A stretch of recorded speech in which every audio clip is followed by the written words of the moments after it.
అందరూ దేవతలు కూర్చుంటున్నారు, పడుకుంటున్నారు, నాట్యాలు చేస్తున్నారు, రకరకాల భంగిమల్లో మాకు దర్శనమిస్తుంటే నువ్వేమిటయా ఎప్పుడూ నిలబడే ఉంటావు, ఏదో శిక్ష అనుభవిస్తున్నట్టుగా కూర్చోవేమిటి, పడుకోవడం ఏమిటి, రవంత విశ్రాంతి తీసుకోవేమిటి స్వామి అంటే, ఏ సరస్సులో దిగబడిపోయి ఏ సంసారం అనే సాగరంలో కూరుకుపోయి ఏ కుచేరుడు పరమ దారిద్ర్యంలో ఉండి స్వామి నన్ను బయటపడై అని ప్రార్థిస్తూ ఉంటాడో, ఏ దుశ్శాసన పర్వాలు కలియుగంలో కొనసాగుతూ ఉంటే ఏ ద్రౌపదీదేవి వంటి మహాసాత్వులు స్వామి నువ్వు రక్షించు అని ఏ ద్రౌపదీదేవి ప్రార్థిస్తూ ఉంటుందో, ఏ అర్ధరాత్రి అపరాత్రి నేను వెళ్లి వాళ్ళందరినీ కాపాడాలో అని శంఖ చక్రాలు పట్టుకుని సిద్ధంగా నిలబడి ఉంటానయ్యా.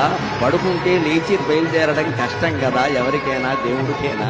ఎవరో మేలుకొలుపు పాడాలి, సుప్రభాతం పాడాలి, లేవాలి, బయలుదేరాలి. అంతకంటే నిలబడి సిద్ధంగా ఆయుధాలతో సహా ఉంటే వెళ్లి కాపాడొచ్చును కదా అని నిలబడి ఉంటానయ్యా అనే సమాధానాన్ని స్వామి నా మనస్సులో స్ఫురింపజేశారు శ్రీ వెంకటేశ్వర.